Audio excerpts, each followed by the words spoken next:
And Hello and welcome to episode 149 of the 77 Club. Harry, start with the socials. The Wolves 77 Club on Facebook and Instagram, at 77 Club Podcast on Twitter, YouTube, Spotify, iTunes. Please subscribe and tell a friend.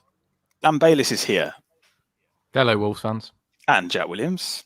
Good evening, all. You can see my bread freshly baked there in the background if you're watching on YouTube. What we'll do, though, is we'll start with Premier League action. And it was Fulham away. Nice little 1-0 win.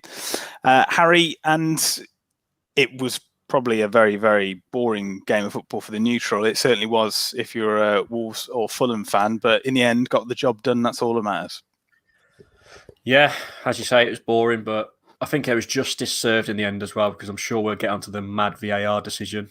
And I was really happy with it, to be honest. I think it's job done now, isn't it? I think we're completely safe. I think we were anyway, but that just puts the final reassurance in all Wolves fans that we are going to set. And the performance was really cautious, wasn't it? After conceding 3 in the first half against West Ham with 4 at the back, we were a bit more steady. And then obviously we had to switch to a 5 anyway when Neto went off injured. And we saw it out. And I think on the run of play, we did deserve the win in the end. And I'm glad we got it, because we did deserve it. Jack, I want to come to you now. I mean, I normally go to Bayliss, but I think you highlighted Max Kilman in the last podcast. Sorry, Bayliss. You highlighted Max Kilman in the last podcast, saying if you're him looking at that and you don't start the next game, then you may as well go now. How do you feel? Well, I personally feel better than Max Kilman probably does, because even when we switched to a back 5 and brought on the extra defender, we didn't bring him on. We put Dendoncker there. So I think that's probably him done, really, isn't it? I think there was talk a few months ago that it was probably going to be shipped out in the summer, and I can see that happening now. He seems to have fallen out of favour with Nuno. So I agree with pretty much everything Harry said, really. I don't think the performance overall was very good. It's always nice to score a last-minute winner, and it was a sense of justice when you were looking at that stupid VAR decision. I mean, Willian Jose, I know I've been probably the only person defended him really a little bit on the pod for the past few months, but that's not his fault, is it? He did everything right there. He put the ball in the net like he was supposed to, and if that gets ruled out for a ridiculous offside decision again, then he's never going to score for us. And we're having the same conversations every week, and not even just in our games. Some of the VAR calls in the other games over the weekend again were just shocking. But we're flogging a dead horse because we're having the same conversation every couple of weeks. And if you're telling me you're 100% certain that even when I was watching that game and they started drawing the lines on the pitch, I was like, they're not going to give that offside. That can't be offside. It looks pretty much level at best. It's level at best there. And then with the frame rate, the second the ball's played, the angle you're looking at, oh no, they can be 100% certain, drawing down from his elbow or his sleeve or wherever the hell it is, that he's offside. It's bollocks. How frustrated were you, Bayliss? Because, you know, like Jack said, we're talking about it again. It's going down to frame rate and drawing lines. And I think the part of it that not many people talk about is that you cannot be 100% sure when it leaves Semedo's foot. No, Jack summed it up perfectly with one word. It is a big, dangly, hairy pair of testicles. It's crap. I'm fed up with it. It's absolute nonsense. It is ruining the sport we love. And fans across the board, no matter who you speak to, are pretty consistent on this, that it has ruined the sport we love. No one wants to go and watch a football game with less goals, especially on the ridiculous minutiae they're trying to bring it into. Mm-hmm. It is a joke. Scrap the bloody lot. I'd rather have a bad ref give a bad decision every other week than this nonsense. Because to be perfectly honest, the people sat in that box at Stockley Park, they just haven't got a clue, have they? How these people are paid professionals doing their job. If any of us went to work and did stuff like that, we'd all get sacked pretty quickly because they're just a complete bunch of prats.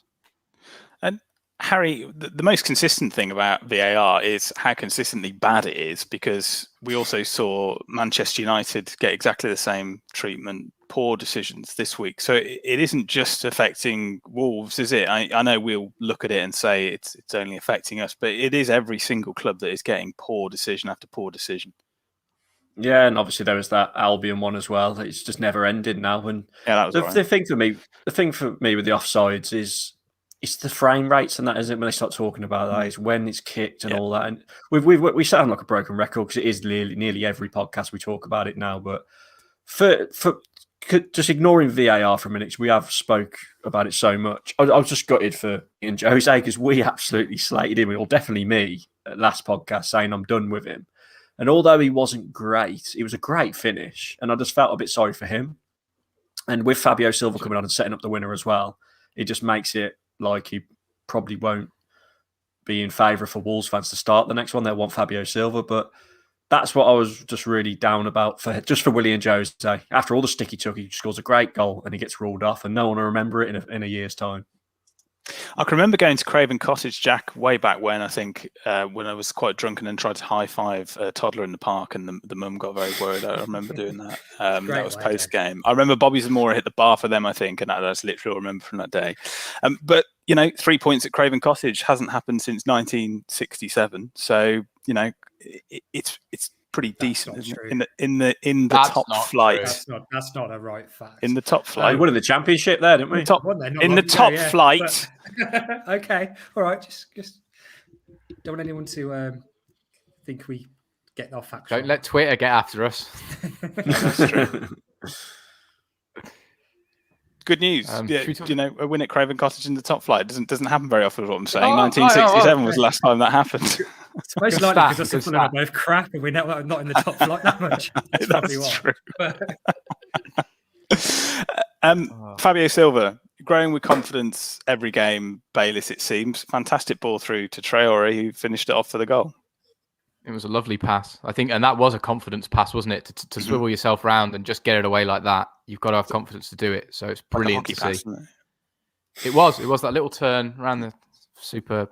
I thought as a performance on the whole, Wolves were pretty good at what they did, but as a game of football, it was pretty dire. Fulham were awful. Fulham are awful. Full stop. I think the only place they caused us any trouble or created any danger was swinging in balls from their left-hand side, our right, and they probably should have scored a header. They 2 off target. Loftus-Cheek, wasn't it? Good players. Yeah, good players should do better with those. I think Mitrovic had one as well. That's the only place they looked dangerous. Otherwise, they were crap. They offered nothing. The defenders, thank God, didn't have a vast amount to do and did their job pretty well on the day. And it should have been 2-0, shouldn't it? We've covered that.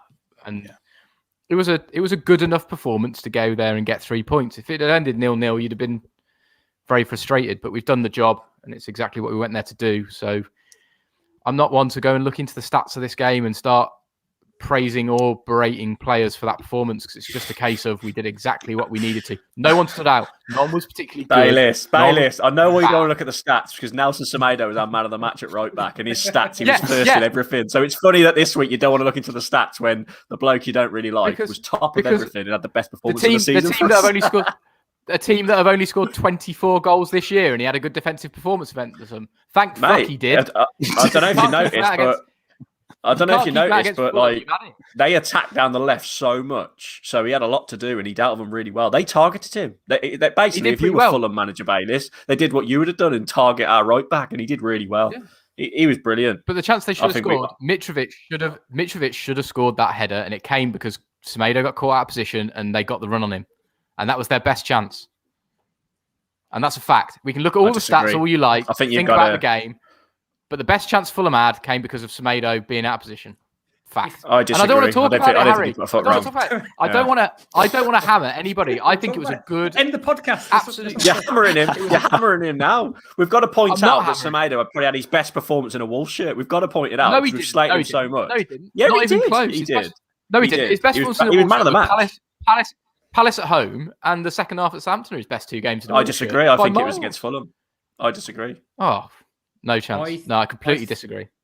I think if you can't see that Semedo was clearly our man of the match on Friday night, then he's never going to be man of the match, because he was our best player, I think, by easily. And you'll say, oh no, it's Traore because he scored and did nothing. No, else.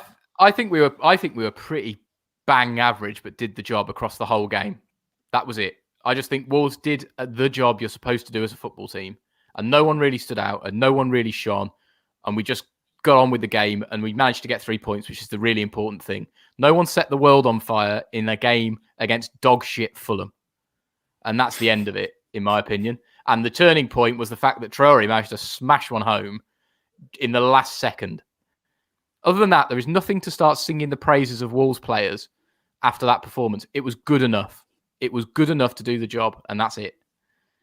We were quite worried last week, weren't we, Harry, when we were looking at the table, looking through fixtures. Can they catch us? Can we get relegated? And like you said, I think those fears have been put to bed. But one of the players that you mentioned there is Mitrovic, who hasn't really played that much for Fulham in the extended run side. Is he somebody that Wolves would be looking at in the summer, do you think?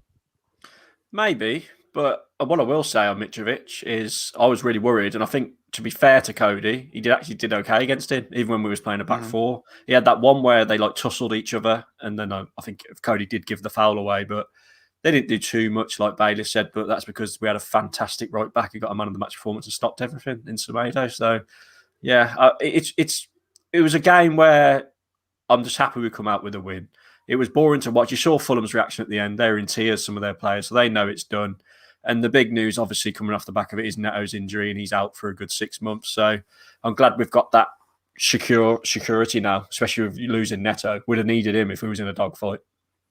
Harry, is it nothing to do with the fact we were playing Fulham instead of West Ham? Because the same defence got opened up like Christmas morning, and then a few days later go and have the best game ever, and they're the best defence you've ever seen in the world. Maybe, mate. But like I said a minute ago, they were attacking down the left a lot. And I just thought Semedo coped really well. And we've got it. But they still attack down. Every attack pretty much come down the left. So you've just got to praise Semedo, in my opinion, when he has a good game. When he gets targeted as our weakness and he stands up tall and's counted. And also, Aït-Nouri did too on the other side, to be fair. They both have perfectly acceptably good games, but it is nothing to go and say we've now got a world-class right, left or centre-back. You go and prove yourself by doing it consistently against good teams. This a couple of stats about having a good game against Fulham doesn't then define a great player. You can't start using these stats to say he's way better than everyone's saying. He's brilliant. Best. I didn't say that. I just said he had the best game of the season in the Wolves shirt. I just said we've got to praise him because we've criticised him a lot. I'm not saying he's the best thing since sliced bread. I'm just saying he's had a good performance. Oh, I disagree. A lot of people around social media are saying that he is absolutely unreal, and he is not. He's had a good game against some poor teams. Let's see him do it against West Ham instead of 6 defenders letting 2 people skin him. I mean, we have got a run now of like playing teams pretty much below us. So that means basically Semedo can't have a good game until we play like. If he does it consistently, and I mean the pass to Podence for the cross for William Joseph's header, fantastic bit of play, really good bit of football, great. Cheers, thank you. Let's start bringing it into games that we need to win as well. Let's start bringing it in against. We needed to win this game. Better team. So if we hadn't won that game, it would be bloody meltdown, wouldn't it? And everyone would be looking over their shoulders. So he's damned if he does, he's damned if he don't. In your eyes, Semedo, it's just the target. No, but do you not see my perspective between going up against teams you've got to beat, and there is a difference. If we'd have gone and drummed them 4-0, 3-0, great, apart from Neto, who has been consistent for Wolves this season, apart from consistently shit, nobody. See, I think Traore's been fine. He might have quiet patches, but he has the ability to change games. He's only just got a goal and assist in the last 3 games. He's only just picked up a goal and assist last 3 games. How's Traore been all right this season?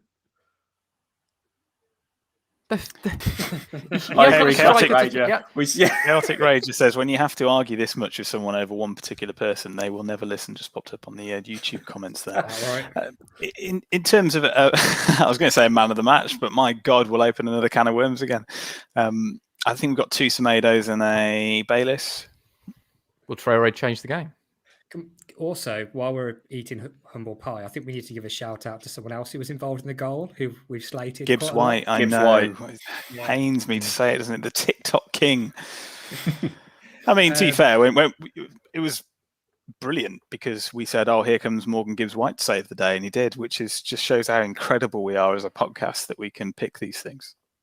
I was screaming for a foul when he turned. He got brought down. I was like, "Foul, ref!" So I'm glad he let play go on. And then, as we know, great ball from Silva. But yeah, good, well done, Gibbs White. We've got to say that because I've just said we've got to, haven't we? Because we have slated him for a lot of things, and he come on and let's be honest, he made an impact. So there we go.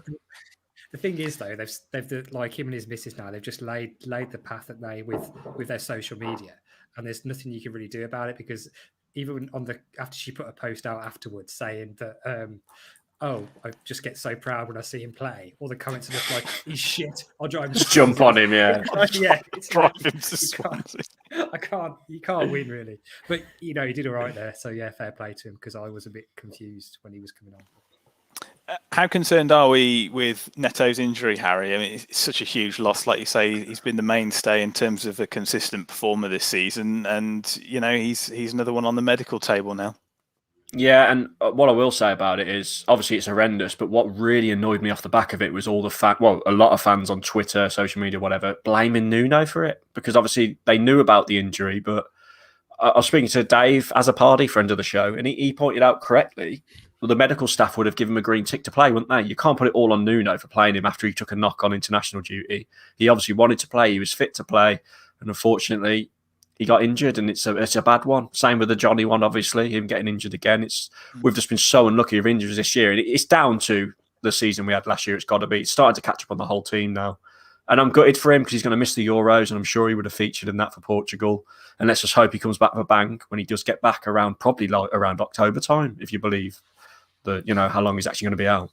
Bayliss, do you think it's strange the way that we're seeing players brought back? Because Harry made the point that Dave made there about getting the green light, and I was surprised at how long Podence was on the pitch for compared to somebody like Johnny. Came back from injury and he was eased back into it, wasn't he? Really, given 45 minutes, and eased back into it, and obviously he's injured now. I think we're under pressure, aren't we? That we're running out of players pretty quick to be competitive at this standard, and it just keeps happening on and on. Every time we think there's a bit of good news, there ends to be two pieces of bad news. All it needs now is a Traore to do his ACL on Saturday, and then that's the season absolutely wrapped up in a bow. Good night, Vienna. Perfect. Right. Okay. We'll turn our attentions now to Sheffield United. So if you're listening on the podcast, here is your away perspective. Otherwise, we'll stick with YouTube for the time being. Well, Bayliss, I'll start with you. You took the away perspective. And what are the thoughts from the Sheffield camp? I imagine they're quite depressed, aren't they? And then on top of that, they're bottom of the league too. I think it's just a bit of shock that they were obviously so good last year in the way they played their football, and it's just been an absolute huge fall from grace. I think they've lost a couple of key players. They haven't had a solid back four for most of the campaign, which has worried them a bit. And second season syndrome, isn't it, really? That's all you can put it down to. Yeah. Which is going to happen to Leeds. You heard it here first. Is that more in hope and that was than it, really. expectations? Yeah, it is, really. But, all in all, they're playing for pride, aren't they? Sheffield United. It's now just to try and spoil some other people's team, maybe drag a couple down with them.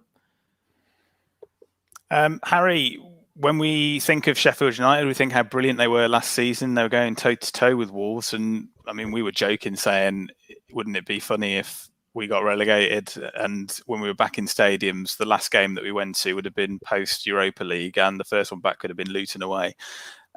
Do you think for Sheffield United, they're going to lose key players, or do you think that squad, because it was always built around team mentality, wasn't it, and how good they were as a group, do you think that any of them could leave? Do you think any of them could really do a job for Wolves? Well, we're linked with McBurney.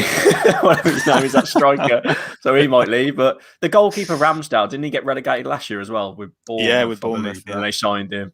But apparently he's been one of their shining lights. And obviously Chris Wilder leaving is I think it's obviously heartbreaking for the Sheffield United fans because he's a local bloke, been an absolute hero for them. And for them to lose him and then just dwindle away like they have, it's been shocking, really. I mean, it just shows how good we did to come seventh twice in a row. Because second season syndrome, people say it's a cliche, but it's a real thing. It really is. Like, they're on such a high after last season, and they've just dwindled away. And in terms of their players, I'll be honest, I'm not too familiar with their stars, really. They've got that defender, is it Edgin or someone like that? I think he's been out and just come back. I can't remember his name. But no, I don't really think many will snap their players up, to be honest. Can you think of anyone? Really? David McGoldrick is the only one that stands out for me, only because he's got 7 goals, which is incredible if you're a Wolves player. But Jack, how would you approach this one? I suppose it's more about getting points on the board. I think we're all sort of happy with the points total at this stage. But what are your thoughts? Well, if we had a full strength team, then we should be winning this all day long, shouldn't we? Let's be honest, regardless, considering how, even though we've not had the best season, there's still a massive points difference between us and them because they've just had an absolute shocker. So on a normal day, you'd say anything less than a win, and a convincing win at that, would be a disappointment, particularly now with the run of games we got, where we should be looking to try and at least, finish 12th as a minimum, really. Otherwise, don't get dragged into those proper teams down the bottom. But the injuries are going to play a part, aren't they? The bench isn't strong enough. The depth isn't strong enough. Some of the kids there are unproven, and we've got another shocker injury. And this time it's to our player who's been the player of the season, really. I think he probably still will get player of the season. And how do you come back from that? It's really difficult for us, difficult for him, because he's going to miss the Euros when he's just broken into the squad. And our first 11, really, at the moment, pretty much picks itself now, doesn't it? And we've got very little on the bench, apart from you're looking at like the likes of Gibbs White and Vitinha might get a look in, but apart from that, it's looking dire, isn't it? So we need Apparently to this lad, Corbayu, might Canadian get a lad. shout on the bench. The Canadian, Might get a shout on the bench. Yeah. I wouldn't mind seeing that and give him a run out as well. Who takes Neto's place, do you reckon, Harry? It'd be interesting to see what we do. It'd be whether he'll just put Matinho in like he did in the actual game and go back to a 5, but I'd hate to see that. I didn't really particularly like it in the game, to be honest. I wish he'd have brought Vitinha or Gibbs White on straight away. So for me, it would be slot Vitinha and Gibbs White in there and stay with the 4 at the back and just try and be attacking still and try and get us better defensively with the 4 and try and get them used to it. It's the best time to try it because we're playing teams in and around us and we're really comfortable. So for me, yeah, Gibbs White or Vitinha, slot them in. Obviously, yeah. Bayliss, is it Gibbs White or Vitinha for you? It's going to be the bloody kit man at this rate. No idea. I like Vitinha. I'd like to see him being given a go, so that's what I'd do. There's a real opportunity, isn't there, for those loan signings to stake a real final claim by actually starting games. So, Jack, I'll bring you in as well. I mean, on the loan signings, I'm probably in the minority and thinks this at the moment because I know a lot of people rate Vitinha, but I've not seen enough of Vitinha in a Wolves shirt to justify his price tag. If you gave me the choice now between keeping Vitinha or Aït-Nouri, I'd keep Aït-Nouri. I think he's done all right the last few games. So it's a good opportunity for him, obviously, and obviously he could stake a claim for quite a while. But I actually agree with you there, Jack. I don't think it'll be that much drastic change. I think we'll probably play 5 at the back. You'll play Podence, Traoré, Jose, and that'll be it. But we'll Jack, see. I agree. I think if Aït-Nouri bulks himself out a bit and just works on his defensive stuff, he's clearly got the skill and ability going forward that Wolves need. I think he's a genuine talent that's just a bit weak defensively, and he's just been unlucky that he's come into the best league on earth as a kid, and he's got 12 months. He's had 12 months free shot at it. So I'd buy Can it. I just? Go on. So I was just going to say. Oh, go on, Jack. Right, I was just off the back of Dan's point. I was just going to say, if we've learned a couple of things, like with Pedro Goncalves or Rafa Mir, it's that sometimes it takes a year or 2 to develop. So maybe Aït-Nouri, he's doing all right now. So give him a year or 2 to bulk up. And also, if he was playing in a more attacking team, it would be like a Jota situation where he'd be ripping people apart because he's quite attacking, isn't he? But we'll see. But I'd keep, if you gave me the choice now and said him or Vitinha, I'd keep him. Harry. So I just want to. It come back to me as you're speaking. We probably should have mentioned it earlier. What I found quite strange as well, when we did eventually switch to 5 at the back, did you notice that Adama was through the middle and Willian Jose was on the left of the 3 at the front, which I found quite strange. Obviously, you think of Willian Jose as the target man through the middle, but he put Adama there, and they ended up working because obviously when Silva come on, he was kind of to the left too.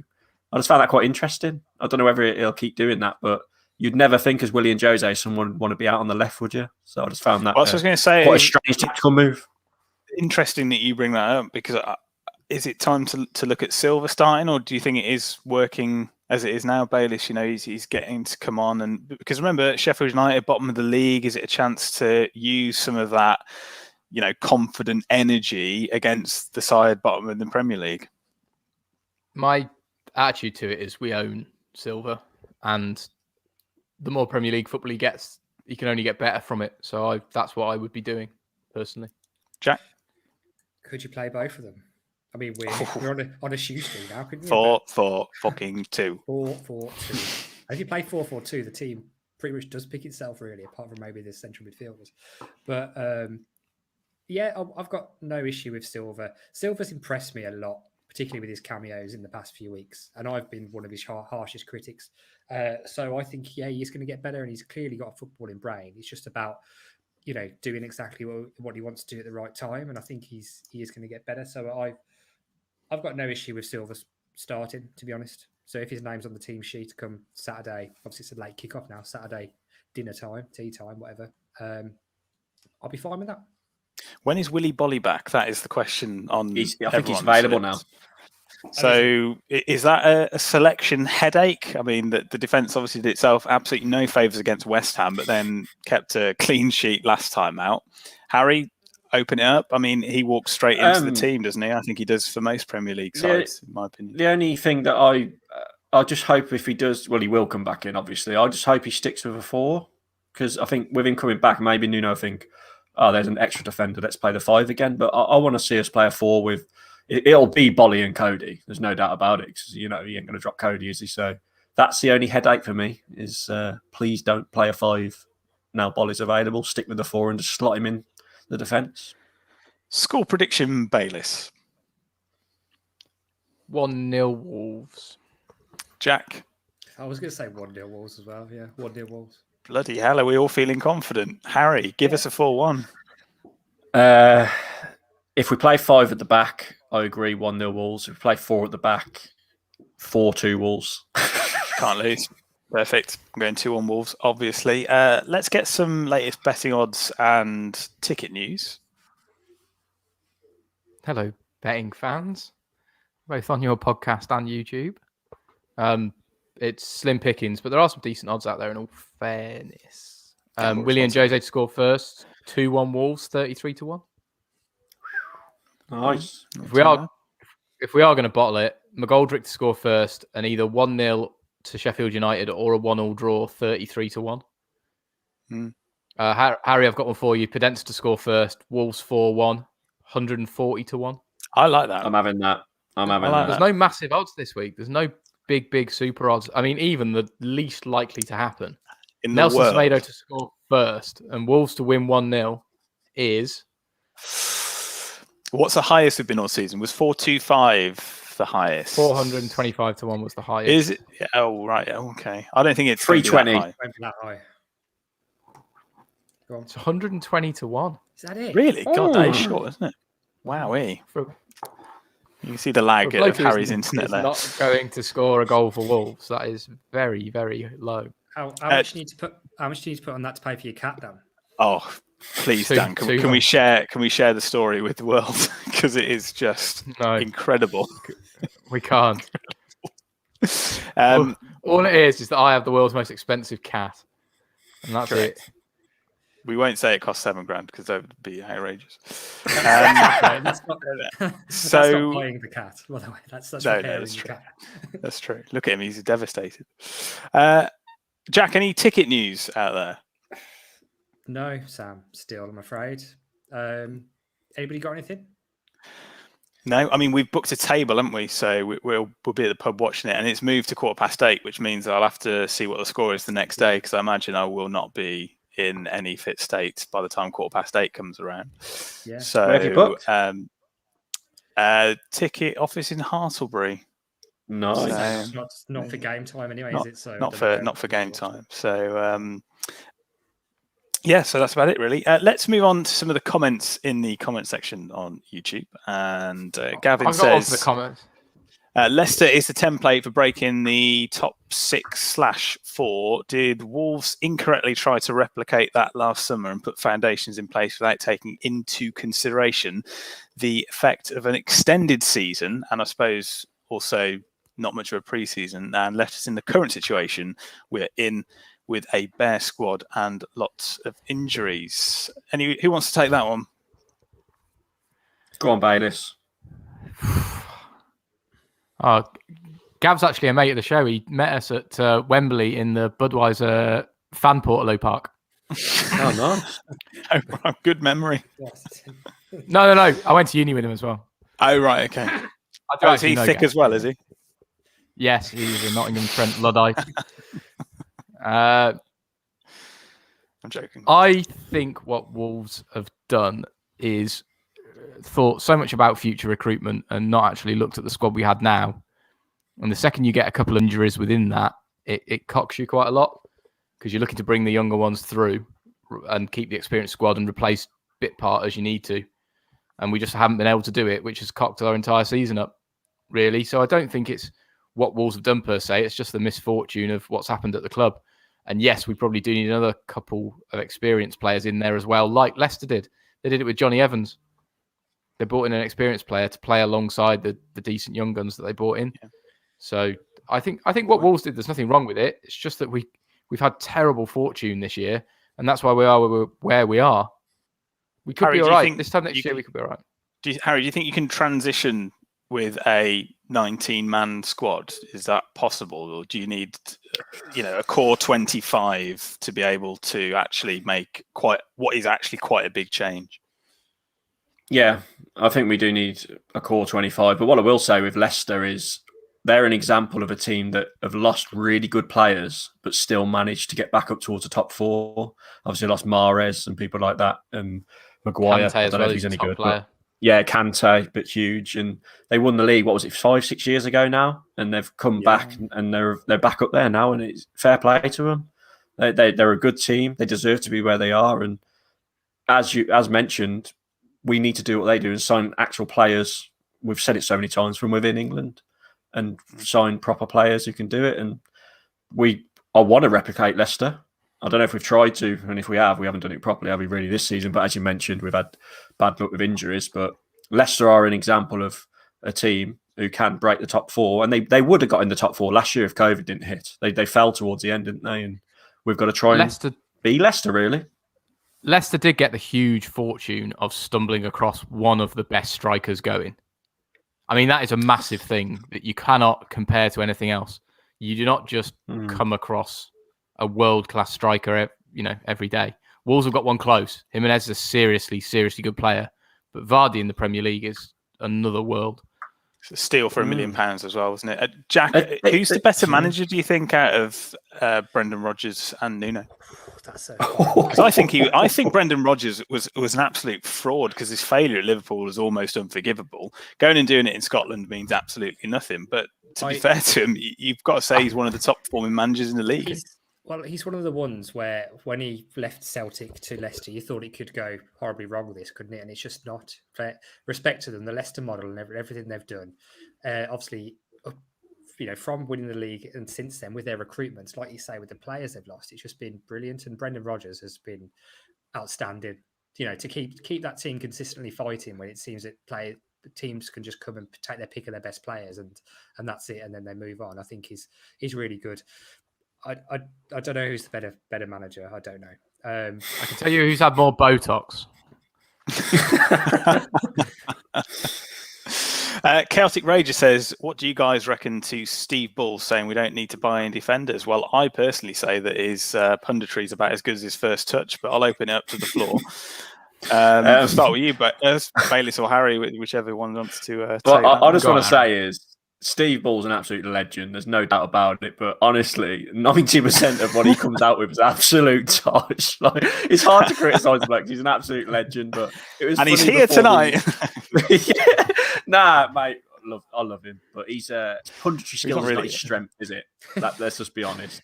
I mean, anyone with an arsehole and two eyes can see Wolves need defenders. So I don't know why he said that. If that is even true, I didn't know he said that. So we have to take Aquatic Rage's word for it. And the one-eyed man that can't have a poo, what do you think? He says he doesn't know. He says no defenders, yeah.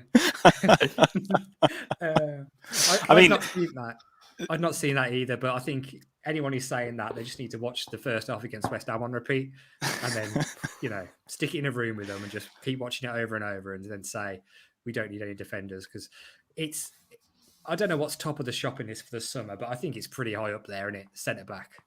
It's pretty high. I was going to say how many defenders do we need is the opposite question, isn't it? We've got one good defender, and that's Bolly. One good centre back, and that's Bolly. Really.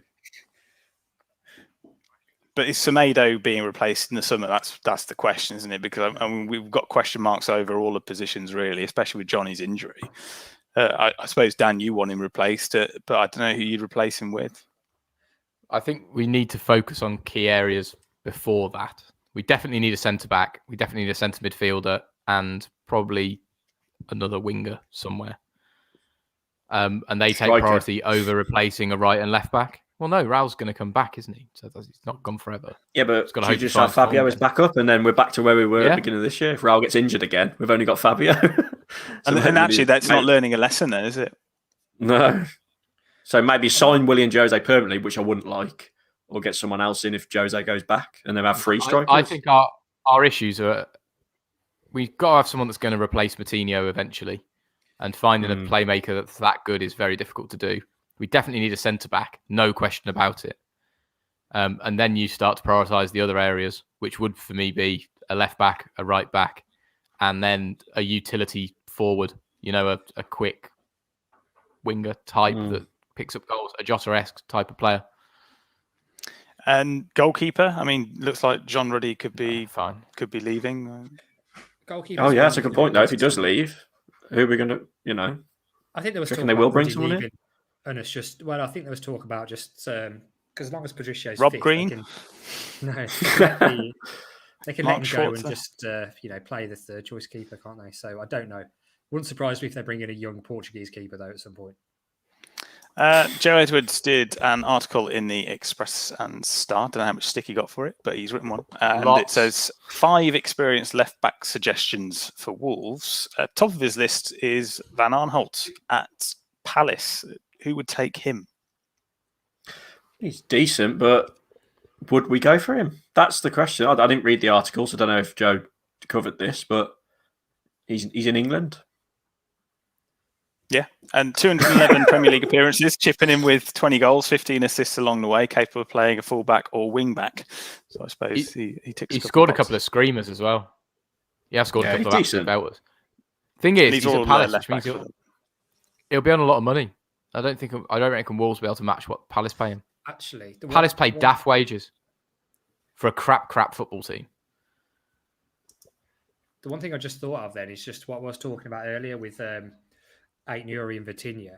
I think now Johnny's injured, that Ait Nouri is certain to sign, isn't he? You've got to sign I think now, you'd have to, yeah. Because otherwise you have nobody who can play in that position. Unless you bring like Vinagre back. I know there's a lot of talk about his transfer and where he's going to go next. But that just reminds me of that Spider-Man meme with same player, Ait Nouri and Vinagre. Who else is on this list? We've got Ryan Bertrand, 31 years old now, out of contract. I mean, I'd take him, but I'm saying that out of contract, I think they'd look at that, wouldn't they? Because it's no money. It's I like Bertrand. The one thing actually I keep forgetting about is I keep forgetting about Marcel. God, I completely forgot about him. His legs, though, isn't it, man? Like, it's because Twiglet's only come out at Christmas. The thing is, if we signed Marcel for a couple of million, and he's quite old. Surely we'd definitely get Bertrand on free. Yeah, it's cost about £5,000 a minute, though, hasn't it, so far? Ben Davis at Tottenham, 27. Yeah, I mean, I would yes, personally. I think I can't see any of it. I can't see us signing any of these. I know that's the thing. I can't see him coming, but personally, I'd definitely have someone like Bertrand's him. the best one out of a bad list. Charlie Taylor at Burnley. No. Danny Rose. God, Danny Rose. The last time I saw him was when he was. Last time I saw him was when he was moaning on that documentary, the Spurs documentary. Yeah. When did Danny Rose last play in the Premier League? Oh, good question. Don't know. That is a good question. For Newcastle, was it? I don't know. Because it's a long time ago. Yeah. It's difficult, isn't it? I mean, if you look on transfermarket.co.uk, the top-rated left-back, which I think, I probably agree with it overall, but maybe not this season, is Andy Robertson. And Liverpool went shopping in the Championship, didn't they? Hull had been relegated by then, hadn't they? The one who's at Fulham now? Andy Robertson, the one at he's at Liverpool, left back. Oh, yeah. Who's that one at Fulham? He's decent. Yeah, she had a good game the other day. Everyone bangs on about him. I don't know. They're going down, so... Talking about Fulham, what ever happened to the world's best football player? He's at Spurs. For the old listeners. Sessegnon. Spurs not playing. Yeah. Correct. Yeah. Basically. Joe Bryan, I think you were talking about, Harry. There we go. To be honest, one player I really like, and it's probably unlikely now with how well West Ham are doing, is Cresswell. I think he's a brilliant player. Oh, he looks like a right greasy cockney. Where did that come from? You're not going to play. I don't know. Right, okay. He just doesn't. He looks like a dirty player. That's what I'm we sure need. he's A bit No, of there we rugby. go. sure he's a lovely- Sam, I'm sure he's a thinking lovely of- chap. But... And Tony Robinson is an American professional left back for Fulham. I'm sure. I was going to say. I thought he was Tony Robinson out of Blackadder. he's him. But maybe he's an option for going down. I don't like buying defenders from relegated teams because if they couldn't keep them out the season before, they aren't going to be very good at keeping them out the next year. Yeah, I'm sure there's some great exceptions to the rule there. Oh, loads. Ake, Like, Johnny Evans. Yeah. Mings. That one. Mings. Overrated. Yeah. There are some, Interesting. but- Interesting. Roger Johnson. You've Roger Johnson. Oh my God! Right, look, we'll leave it there on that note. We've descended into chaos. We'll say goodbye to Harry Mansell with the delay, Yeah, thank you, everyone. Jack Williams, Tra. and Dan Bayliss. Goodbye, Wolves fans. See you next week. And it's a goodbye from me. Goodbye.